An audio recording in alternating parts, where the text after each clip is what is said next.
Hi guys, welcome Hi. to Italy, to Milan. Thank you.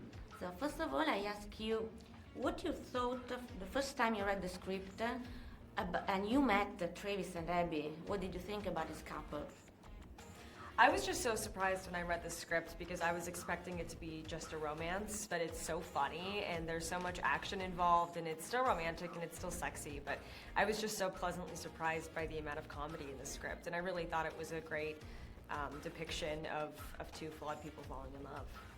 When I first read the script was untitled, actually, so I had no idea that it was based on an adaptation, but my immediate impression was that it was very dynamic and fun. And I had worked with the director, Roger Kumble, before, so when I found out that he wrote it, I was automatically interested, because he's a very quick-witted, funny guy, so it kind of flew off the page at me, and I called him immediately after that. At the beginning of the movie, we see Abby as the innocent girl and Travis is the bad guy. But the truth is quite different. So how did you work on discovering and unveiling your characters? For me, it was a lot in the wardrobe. We really tried to build a character arc with her wardrobe and how she's dressing at the beginning of the film to hide who she is and pretend to be someone else. And then throughout the film, you kind of start to see the real Abby, and she begins to dress a little bit more like herself and who she actually is.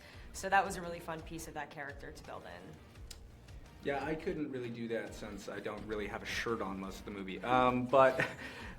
No, I think that there's it's a good arc. The arc of the movie is really, to some degree, don't judge a book by its cover, right? There's a lot of things.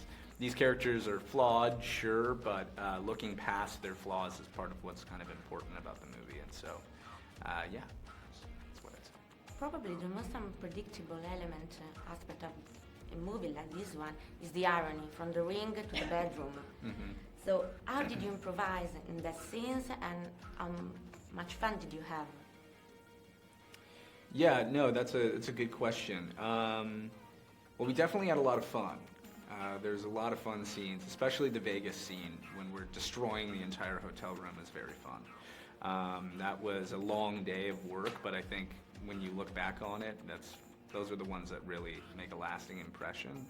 The movie in general was very fun to shoot. We had a great cast, great crew, and we had an amazing intimacy coordinator for all of the steamier stuff.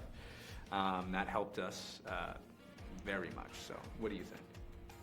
Yeah, I echo everything that you said. Why would you say it like that?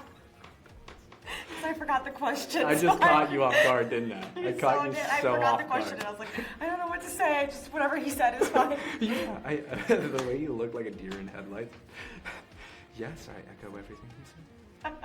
There's probably only one moment in which irony lived the scene. That is when Travis and Abby deal with trust and betrayed trust. Yes. Mhm. Are you similar to your character on that aspect, and would you react in the same way? I may. You try to remember it by the time that we get to you. I'm a pretty trusting guy, and I'm like, it's more about like honor for me. I have like a medievalist's soul. I have a medievalist soul. Yeah, like I'm very honor bound by things. So I'm pretty trusting, but I'm not like, I'm also pretty forgiving if people make mistakes. I think that's like part of the story as well in Beautiful Disasters, that there's mistakes that have been made or will be made, and it's about dealing with those. Again, the characters are pretty flawed, but they're honest in who they are, and I think that that's a nice thing to take away from it. Personally, I'm a pretty forgiving guy, so.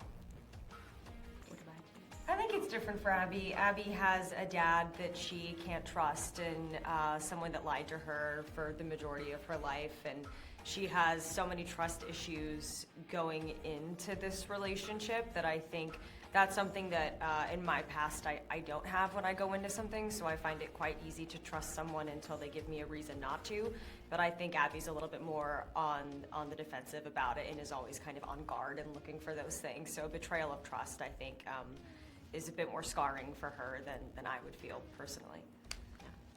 there's at least another man in Abby's life that is Mick, that is a shadow for most part of the movie. How Abby's relationship with his father influenced also her relation with his friends, boys, and Travis at the beginning. Yeah, at the beginning, the relationship with her father is so hurtful, and she hasn't been able to trust anyone. She has so many walls up because of what her dad has done to her and how her dad has kind of used her. So I think she's very nervous about being used by a man or being hurt by a man. So she certainly has plenty of walls up, and I think if it wasn't for Travis's persistence, I don't know that she ever would have let him in. Thank you, guys. Thank you so Thank much. you. Thank you.